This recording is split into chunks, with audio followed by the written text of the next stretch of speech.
அந்த உற்சவத்துல கண்ணனை எல்லாருக்கும் கொடுத்துடுவான். அர்ச்சகாள் கோவில் பெருமாளா இருக்க மாட்டான், எல்லாருக்கும் கொடுத்துடுவான்.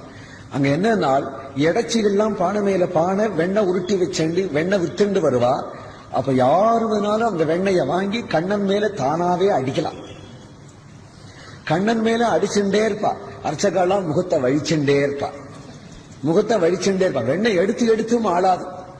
வெண்ணெய் இப்படியும் அடிச்சு அப்படியும் அடிச்சு, வெண்ணெய் இப்படியும் அடிச்சு அப்படியும் அடிச்சு, கோபாலா கோபாலான்னு பாடி கீழெல்லாம் வெண்ணையாக ஆகி அந்த லட்சக்கணக்கான ஜனங்கள் அதை முதிச்சுண்டு நடந்து நடந்து அங்கேருந்து 15 மைல்ல ஒரு ஊர் நெய்வாசல்னு, அந்த ஊர் வரையிலும் கால் தோஞ்ச நெய்யா இருக்குமா. பங்குனி மாசத்து வெயில் அந்த வெண்ணெய் உருகி நெய்யா இருக்கும்.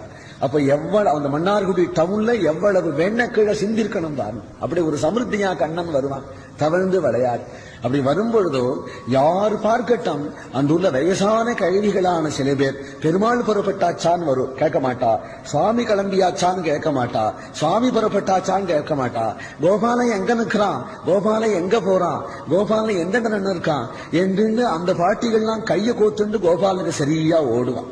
நான் அந்த பாட்டிகளை தான் பார்ப்பேன். ஏன்னா அவட்டையும் பிச்சை வாங்கணும் அந்த கிருஷ்ண தரிசனத்தை. கிருஷ்ணன் எப்படி தரிசனம் பண்றதுங்கிறத அவளை பார்த்தாதான் வரும். அதனால சொல்றாரு, அங்கனா தரிசனீய குமார லீலவும்.